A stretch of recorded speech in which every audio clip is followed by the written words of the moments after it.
naho ubona uri mu bibazo vyawe ntiwibaze ko bose bazohishurirwa ivy'iwawe kiretse ab'Imana izogutumako. Reka guta umwanya w'injanagaza. Wehe ngo ntibakundana, noshaka gukunda bigende baguterura hataragera. Urindire hagere ubone ingene bazoguterura kuko Imana yatumbereje iwawe. Umuntu ashaka ngo akundwe ngo bajya ntibakundana, bajya abantu ntiberekwa, bajya abantu ntibabonye ibibazo vyanje. Eka ntiharagera ko tubihishurirwa. Buraryako hari inkuru nziza y'akanyamunezi wacu, hari inkuru nziza y'akanyamunezi wawe. Reka kugenda guwagandaye, reka kugenda ufashe ivyo bibazo vyawe ngo bizikorere. Oya, Emmanuel ari kumwe natwe. Bantu b'Imana turafise ubutumwa bwiza bw'akanyamunezi. Reka tubuhisi siragowe.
cyane abararanye ibiganza bakaramukana navyo mu gitondo mu bigorore turamukanye turabaramukije mwese mu izina rya Yesu Kristo mwami wacu.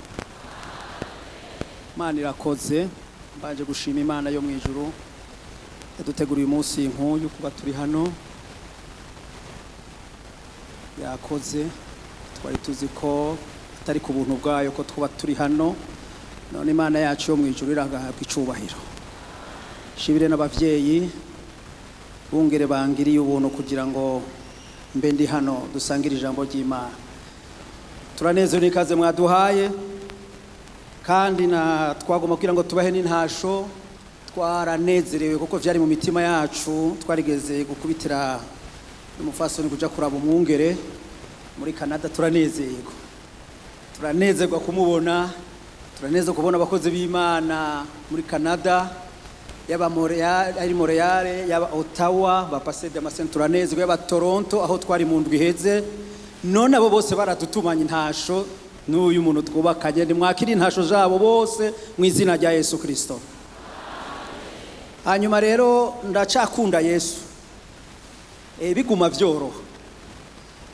Hariya nagiye ndacara umushomeri, sindaronka akazi kanje no kuvuga ubutumwa. Ivyo kurondera amahera Imana yarabinkuyeko.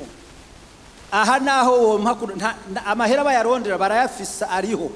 mugabo twebwe yarayatwambuye kuva umunsi yangendera ambwiye ngo amahera ndayakwatse ndaguhaye umugisha. Sinzi rero itandukanira aho riri, ni umumarayika yangendeye mu ijoro nsinziriye ngo amahera ndayakwambuye kura ku mutima ngo ariko ico ndaguhaye umugisha. Ngendera ku mugisha rero amahera yaranyambuye. Nabwiye rero umufasoni urakovye ukore, sinkira umugabo wo kurondera amahera, ndi umugabo wo kujana ubutumwa bwiza. Mugabo rero hariya yaciye andonderera hano nisuma mu kuko no kurondera ivy'akazi vyari byarangoye. Naririye abavyeyi bansunira ati rondera ico urakorana gitoya mu kurindira Imana. Hari ahantu rero nagiye kwisumamo iminsi 2-3 niyo nkora mu ndwi, iminsi 4 ngaca nja kuvuga ubutumwa. Nuko mbayeho rero nta butunzi tukirondera mu isi, turondera kuzobona Yesu, turondera kuzoshikana abantu mu ijuru, bantu b'Imana. Dusome ijambo ry'Imana kuko abantu turi hariya amatelefone aba menshi ngo turungikira amahera. Nije nta mahera mfise, bantu b'Imana, nta mahera mfise, kandi ntawe nanga kwishura. Ndamwishura mwaruka ati jewe mfise ijambo ndaguha verse biblique niyo mfise, naya mahera ntayo.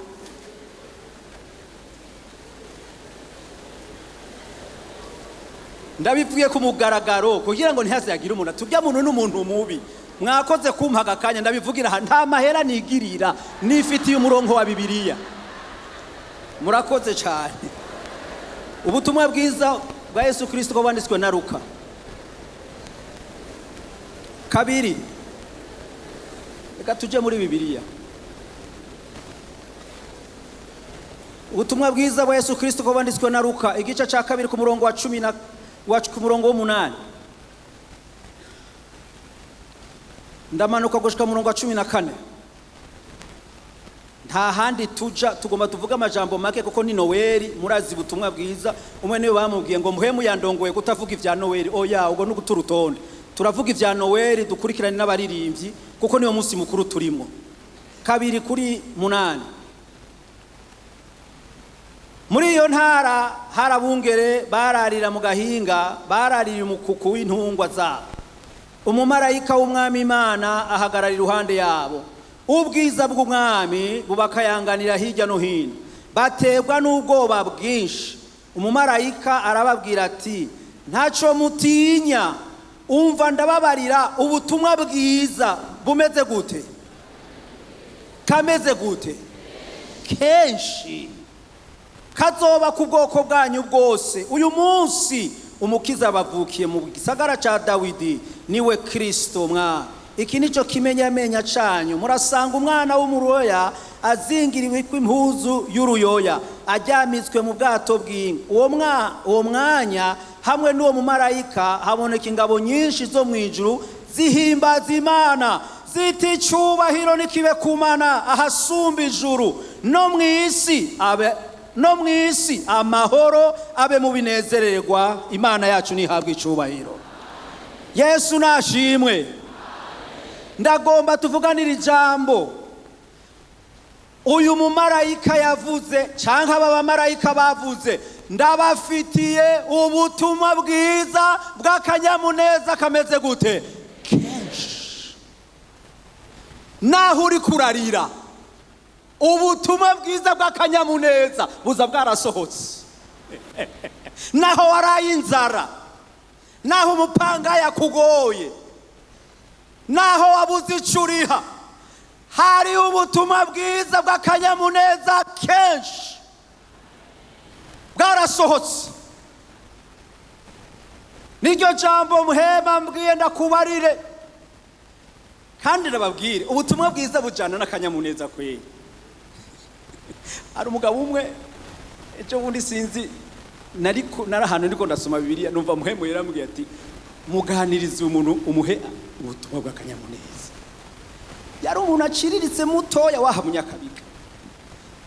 Ncamvuga reka ndamuhamagare tuvugane. Hari nka 8 y'ijoro kunumva ko ari muhemu ansunitse, reka ndamuhamagare. Ncasanga yari muri saro ariko arapfukamira Imana, ariko ararira Imana. Ate Mana, erega baranyirukanye Mana, ndiko ndakuririra. Azabona telefone yo muri Amerika. Ati mbega ndarose nivyo 8 z'ijoro. acara arayifata ubwo nyine acaca mu gitanda ntaranavuga madame byuka Imana iratugendeye byuka n'ingoga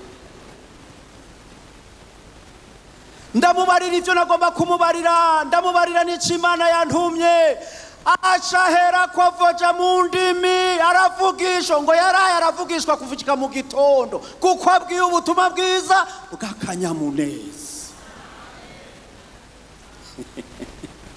ubutumwa bwiza bw'akanyamuneza bujana n'amahoro acavuga ati ngo twahereye ko na madame duhimbaza Imana gushika mu gitondo kuko twari duhejeje kubwirwa ubutumwa bwiza bw'akanyamuneza niri jambo nagomba kubwira umumarayika acaramanuka Imana ni nziza je nararavye amakuba Mariya yagize kuva twayimbaye kuza kudendereza abantu ngo ufise imbanyi ya mpwemu yera atawe bisigurira murazo urusaku ruriho aho yari nko muri korale yasenga cyangwa muri korale ya mbere baci bamutaramura ubwa mbere ibintu bitarasobanuka ubanza kuja hehe hanze iyi Mana nayo muhaye ibi bintu ikaca yihorera mwamumvuye umudamu uyu mukobwa yarameze gute Yosefu fiance ikibazo niwe yabanje kuramira Imana ati uyu wowe karabaye akaramuka mutaye barariragoye areka mbe ndanyarukira kuri Yosefu ndamubwira ati mugabo uburagumye umudamu wawe buramugumya abandi irihorera uyu mudamu uyu mukobwa ageze kugenda kwibaruka narabonye abantu babi baho mu isi aho yadodora hose mbega umuntu agomba kwibaruka yododori wawe mwimindara batishwi jana hiyo ntuhavu ngwegera twaramenye ivy'iwawe akagenda mubwiza ati shwi jana utamena ibyawe turabizi aruhukira mu bwato Ega mwibaza ko mageragezo umugisha urabamo n'amageragezo niho yaronse ashobora kuvyarira kandi ico nkundira Imana habe hameze gute Imana yaciye hamagara abamarayika ati manuka n'ingoga niho honyene nabonye korale yamanutse manuka genda muririmbe muti muha Imana icubahiro mu bwato bw'inka haravutse umwana genda mushinga inahe mwebwe ivy'abantu mwe murabireka aho ndibaza ko bari baramutaramuye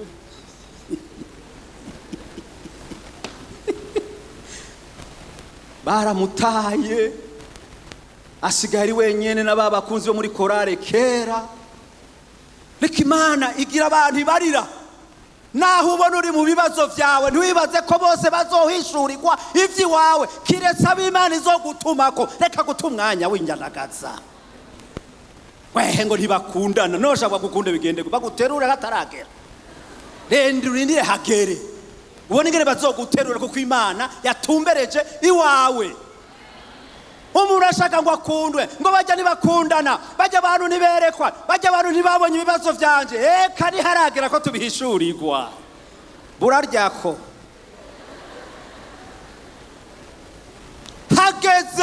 hageze Imana irafise abizotuma Mana ituma abamarayika ati manuka gane mubwira bungere muti hariya muri kijya gihongororo hariho umwana yavukiyeyo hanyuma muririmbane natwe rero abungere baramanuka bari bazi ko umwana avukira ibwami ntibamenye ko aho yavukiye ngo bahashitse bahasanga Mariya ni wa mwene data Mariya twari tumaze iminsi ducokora karabaye ni wa mubanyi noneho rabe ijuru ryamanutse hari igihe umuntu aba mu bihe ijuru rikabanza rikamanuka rikemeza abantu rikabemeza ribemereza hanyene ati genda rero tubabwiye inkuru nziza y'akanyamuneza nanje nabazaniye inkuru nziza y'akanyamuneza kenshi naho ubabaye reka turabe ibintu bitatu by'inkuru y'akanyamuneza Matayo muza gusanga arabaririmbye ivyo baririmbye gusa Matayo ikice ca mbere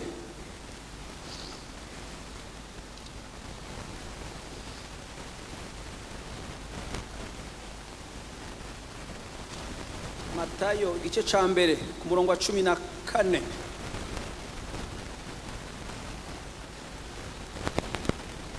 Niho ku murongo wa 21. Azovyara umwana w'umuhungu nawe uzumwite Yesu, kuko ari wazokiza abantu biwe ivyaha vyabo. Ivyo byose vyabaye bityo ngo ivy'umwami Imana yavugiye mu kanwa kuwavugishwa nawe biboneke. Ngo raba ngumi zotwara inda ivyara umwana w'umuhungu, bazomwita Emanueli, ngo risobanurwa ngo iki? Risobanurwa ngo iki? Iyo ni inkuru ya kanyamuneza. Azovyara umwana w'umuhungu, kandi uwo mwana w'umuhungu azobaje gukiza abantu ivyaha vyabo. Imana nihabwa icubahiro. Yadukijije ivyaha, yatugobotoye mu maboko y'abamubi, yadukuye mu ishayo, yadukuye muri vya bindi. Iyo ni inkuru nziza ya kanyamuneza yadushitseko. Ikinezeza kikarusha kuri ibi ngo Emanueli risobanurwa ngo Imana iri kumwe n'abandi. None wumva ibiduhagarika umutima byo duhagarikira umutima iki? Nimba Emanueli ari mu rugo rwawe, nimba Emanueli mujana, nimba Emanueli yarakubohoye by'ukuri,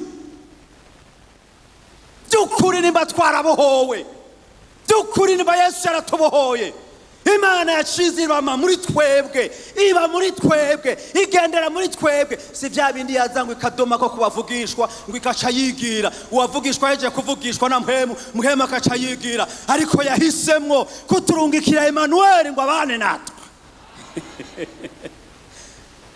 Ndabona abwiye mukeje datevuga, madamu naho tujyama tukavyuka, nituze tujyame nk'iyinka, tuvyutse mu gitondo turabazanya acuhoraho yavuze. Uwo munsi akambwira ati wapi kabisa, nanje nkavuga nti wapi kabisa. Mugabo bukeye tugasubira, nacuhoraho yavuze. Ega ni Emanueli, ega turi kumwe na Emanueli, turi mu ibarabara turi kumwe na Emanueli, turi ku kazi turi kumwe na Emanueli, turyamye turi kumwe na Emanueli. None Emanueli ni bari kuba natwe kubera iki dushoma? Vuga, atavuze turamubaza none waturetse, wavuze kuzobana natwe, wavuze kuri Emanueli. Iyo ni inkuru nziza kuri jewe, iyo ni inkuru nziza kuri wewe. Ni ngomba Emanueli abane natwe. Undi munsi ngacambura tugize amageme meza ati hari ico uhora havuze. Atash cyuka tukaca twandika, tufise igitabo twandikamo ivyo Emanueli ariko aravuga. Avuga ku buzima bwacu, avuga kuri kazoza kacu, avuga ku kubaho kwacu, avuga ku koja mu ijuru kwacu, avuga ku iherezo ryacu. Iyo ni inkuru nziza nakuzaniye muri iki gitondo. Emanueli ari kumwe natwe mu izina rya Yesu Kristo. Reka guhagarika umutima, reka kugenda n'uruhagarara. Hari inkuru nziza ya kanyamunezi wacu, hari inkuru nziza ya kanyamunezi wawe. Reka kugenda guhagandaye, reka kugenda ufashe ivyo bibazo vyawe ngo bizikorere. Oya, Emanueli ari kumwe natwe. Igihe nashika muri kiriya gihugu, Imana yatubwiye turya ngo ntimuze muhurumbira amafaranga y'iki gihugu. Atego, muze mwitonde, murondere jewe uhoraho nzobacira inzira. Tutegome canabwira umukenyezi urazi n'amakuru rero, mbanje kuja kwinyegeza iminsi indwi ntarya mbanze ndirira Imana, ndayisobanuze neza ivyo bintu, ndayitsenga. Ku munsi ugira gatanu ndi imbere y'Imana niho nari nkishika. Ino ni uhoraho, ushaka dukora iki? Ku munsi ugira gatanu uhoraho acarangendera mu ndoto sinzirike, mbona umumarayika araje ati biragomba ndakubwire kuva uyu munsi ndaguhinduriye karangamuntu. Karangamuntu y'ikirundi, iyo yajya ikirundi nari mfise mbona barayinyatse. Uwo mumarayika acambwira ndaguhaye karangamuntu nshasha, ati kandi karangamuntu ndaguhaye aho uzokwinjira hose imiryango izokwiyugurura. Yari inkuru nziza ya kanyamuneza. Candapfukama, ni mu izina rya Yesu ndaronse karangamuntu nshasha y'ikirundi bayitaye. bampaye nshasha madame ingumfasha gushima Imana aha byahetse ubu rero duhaguruke tugende kuko Imana iramaze kuvuga Imana iramaze kugendana natwe humura iri kumwe natwe nagira ndakubarira ntuzova imbere y'Imana Imana itavuze ntuzuyirekure ntuzutumwanya kuko Emmanuel ari kumwe natwe dufise inkuru nziza y'akanyamuneza yo kuvuga iyo turiko turavuga ku bwa Kristo Yesu turiko turavuga ku bikorwa byiza yakoze yatubotuye muri ibi vyaha ubu Emmanuel yemeye kujana natwe ico gihe kweri kabisa nari ndi habi kuvyerekeye amahera nza mbona umuntu ari ngaha ahanyene kuna hango aha naho ntomuvuga izina ati Imana imbwiye ngo ndakurungikira amahera je se nari bwabona abantu umuntu wo mu Burundi yarungikira umuntu muri Amerika umengo na amazi aduze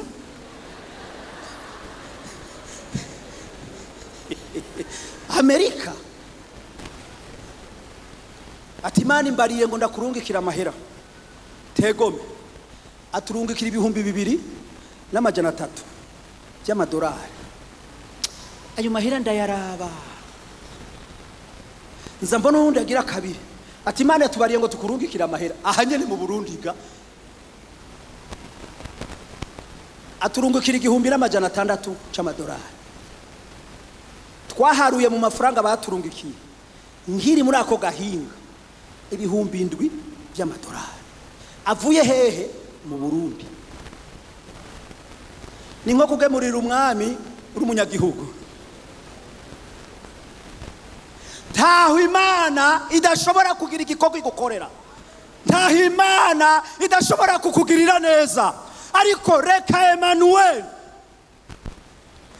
Emmanuel yinjire mu rugo yinjire muri mariage yawe yinjire mu bana bawe Imana ibane nawe Imana igendane nawe ntaho Imana idohezagira umuntu ubwanje narumiwe kumva ibintu nk'ivyo ndabironkeye mu gihugu cy'u Burundi aha nyene ubona abantu bariko bararirira ariko bakagemurira kuko Emmanuel nahisemo kwaba muri twebwe nahisemo kwaja reka gutumwanya wibiguhagaritse umutima rabi inkuru nziza y'akanyamuneza Imana yaturungikiye shira umutima kuri iyi nkuru nziza ibisigaye zobikora inkuru y'akanyamuneza ya kabiri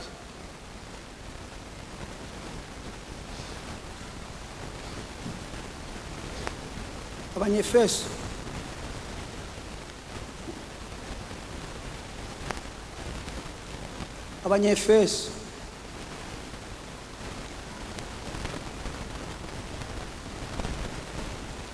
igice cya kabiri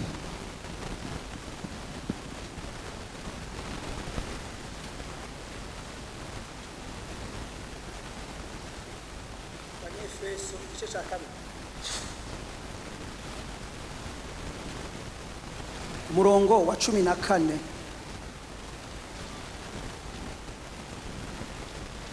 turasoma mu izina rya Yesu niwe mahoro yacu kuko yahinduye amacakubiri kuba kimwe ahomvoye ca gisika cyo hagati cadutandukanya ubwansi amaze kubuhindura ubusa umubiri wiwe nibwo bwa vyagezwe birimwe amabwirizwa ava mu byashinzwe kugira ngo muri we y'amacakubiri ayarememo umuntu umwe musha ngo azana amahoro atyo kandi ngo ayo macakubiri amaze kuyagira umubiri umwe ayuzurisha n'Imana umusaraba awicishije bwa bwansi yaraje ababwira ubutumwa bwiza bw'amahoro mwebwe abari kure kandi abari hafi nabo ababwira amahoro Imana nihabwa icubahiro yaraje nico catumye aza abwira ubutumwa bwiza bw'amahoro abari kure abantu twari kure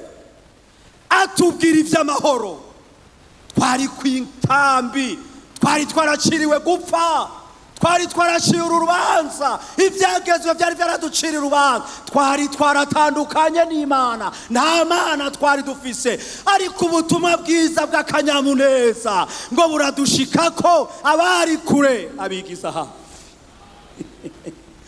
mwebwe ngira ntimwari kure mugabo je ndazi ko nari kure atwigiza hafi maze ngo amaze kutwigiriza hafi acavuga ngo amahoro abe muri mwebwe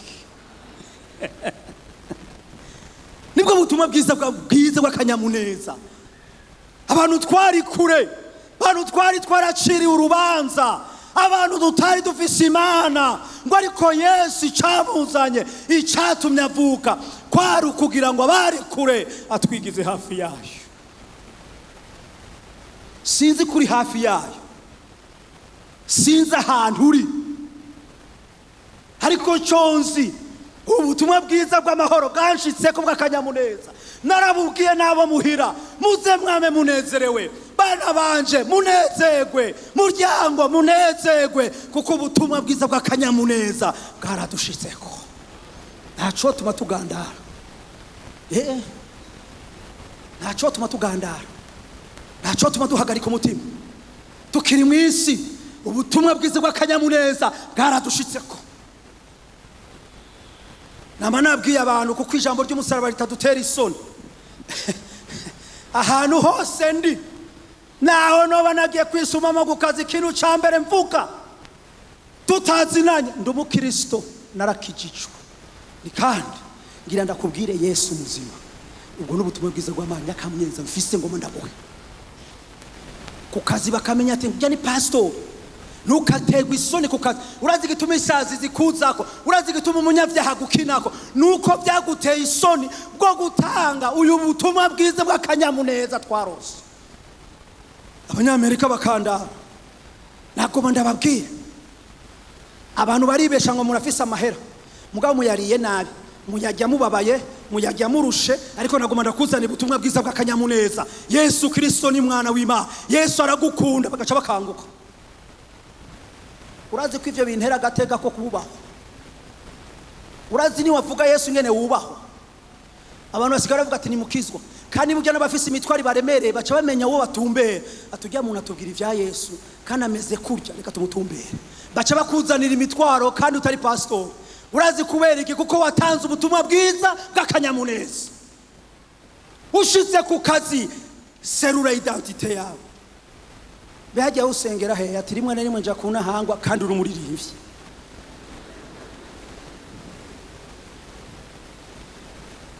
Ngo nabivukiyemo nasanze data ari umupentekoti, ngo nanje ncamba umupentekoti. Umva ubutumwa bwiza bw'akanyamuneza buragushikako. Serururiwe, fuguriwe, kuko iri jambo twaronse ni jambo ribohora abantu. Ntibinera isoni kuvuga Yesu, ntibinera isoni kubwira abantu Yesu. Ndamushikira mbega ku muntu ubabaye, mbega ku mbona umenga uri kurarira ati ndafise ibibazo, ndafise ubutumwa bwiza bw'akanyamuneza. Yesu aragukunda. Hari ibindi, hari uwo mpindura jewe, simwemuyera akazi kiwe. Rega jewe ndi umukomisiyoneri, ndavuga gusa, dufatanyije igikoko, njeje kuvuga gusa, hanyuma agaca akora akazi kiwe. Rega sitwe duhamagara abanyavyaha, mugabo je ndavuga ati Yesu arakiza, Yesu arabohora, Yesu aragukunda, ca wigendera. Urabi ivyo mpwemuyera asigara arakora hariya atari huri. Nibwo butumwa bwiza bw'akanyamuneza. Ikindi kintu Imana yadukoreye c'ubu butumwa bwiza bw'akanyamuneza gituma tubivuga. Yesaya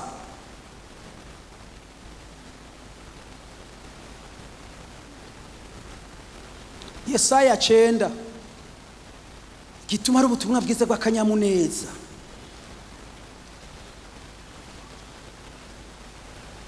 Yesaya 9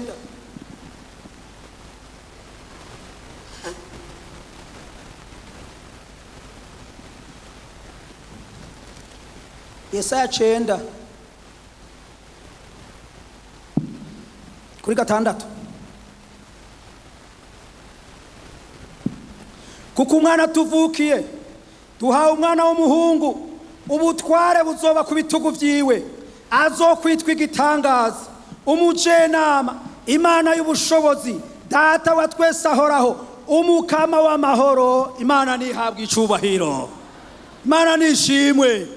Igituma ari ubutumwa bwiza bw'akanyamuneza, kuko uyo mwana bavukiye azokwitwa igitangaza, umujenama, umwami w'amahoro. imana data wa twese ishobora byose umanutsepfo ngo ubutware bwiwe buzokwamaho ibihe bidashira. Imana ntihabwa icubahiro. None ubwo si ubutumwa bwiza w'akanyamuneza kubona dukorera leta itazohangurwa, leta atazoyikuraho, kubona dukorera imana y'igitangaza. Ako kanyamuneza no kigumana sinogenda kukavuga, aka kanyamuneza sinoganira ngabwira abantu. Kubona nimirije kuzobana n'umwami w'abami, mbega ko sakanyamuneza. Kumenga ugandaranye ibintu byinshi, ugandaye kandi uri mu butunzi. Kubona mfise umujenama, imana ishobora byose, mbega ko sakanyamuneza. Kubona mfise imana y'igitangaza, uhagarara ngo kwa china reswepe toka. Kandi hani mu mamuzi ico musohoye icarico kibari kigatanye, ariko kuko buri kubona imana ishobora byose nigisohora mugafatana nyayo gukora akazi. Kubona dukorera iyo mana, mbega ubwo butuma twobujara subwa kanyamuneza. Kubu butuma nakuzaniye azokwitwa igitangaza, umucena, umwami w'amahoro. Uyo mwami w'amahoro ndagenda kumubarira abandi batayafise, ariko kandi atamahoro ufise wo yabarira abandi. Nashitse ngaha ku kiraro haretse nk'imyaka 4, mpura n'abakarani hajya kuri top 1 bariko baraganira mu gitondo kare. Nari muri sport muri marche, bari nka 6. Umwe ariko aravuga ati je ndabuza amahoro kandi narose nabi, imodoka narose nkandagira ndapfa, ndahashitse ndahagarara. Mugabo jewe ndakuzana ubutumwa bw'amahoro, ndakurinda izo ndoto. Urashobora kwakira umwami Yesu, umwami n'umucunguzi wawe. Ati mva ku ivyo bintu by'abakizwa by'ibiki ntangorane, kazimana ninda kuzaniye amahoro. Mbe murazi ko tuyagendana cange nimwe turayagendana. Yesu yabwiye abigishwa ngo mugende nimwinjira muri iyo nzu bakabagaburira muze mubasigira iki amahoro. Nukuvuga ari mu mufuko gutya, ahangiye mu nzu y'umukirisu akampifanta canke amazi yo kunywa, nshasokora kuri amahoro.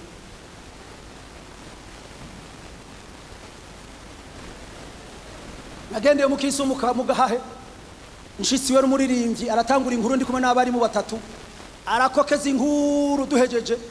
Ndabwira abari mu tuhaguruke tugende. Wa mukirisu ati ngo mbega none kugiye utakabota dusenge, nisengere kuki? Erega nafise ivyo nsengera kwa. Ndaguha ivyo utampaye. Yesu yavuze ngo mutange ubwato rw'amazi, nta n'amazi wambaye, nta n'ifana wambaye, ngo ndagusenge.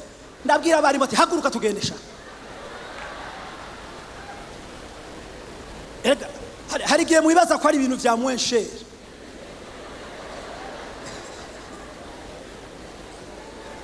Mukiriso acasigara ariko ararira ngo pasiteri barariraguye nta nadusengeye, nsengere kuki? Erega ivyo mfise utanga ubanza gutanga. Yesu yavuze ngo ugwato gwiki murabura kuza muratanga, mwishinga ngo abantu babacimbire bavugishwa, babazaniye amakado yo mu buryo bw'impemu, babazaniye amahoro, babazaniye umunezero, hanyuma baza mu nzu yanyu mukabasuzugura, bagigisiga barye. None Aburahamu yaronse umwana biciye he? Yabanje arabaga atazi n'ivyo ariko arakora, arabaga ikinka, arakubita abamarayika barakubita, bamaze kugira ikintu citwa guhaga bagaca banezero batura umube. Urazi umube bamuturiyeko Aburahamu mu mwaka nk'uyu nimutahagisha abakozi b'Imana nta bibe bazobaturirako. Mubicisha inzara mwirirwa mwicaye aho, nabo bafise imibe bakeneye guhaga ngo baserure. Mu mwaka nk'uyu uzoba ufise umwana w'umuhungu. Yego Sara ari mu gikona ati sha nuko muhaza ati uvuze iki? Uvuze iki? Ntaco uzobibona. Mbega baheje guhaga siyo bace bamanuka Sodoma. ajya Loti yakijijwe niki nuko bahaze baca babwira Aburahamu ati mbega turamanuza Sodomu watugiriye neza sha kandi tugiye Sodomu tugiye kuhakora ikintu hajya ahantu habavye ati nyamara ibyo mukora byose hariho umuneve mugabo inkomoko niki guhaga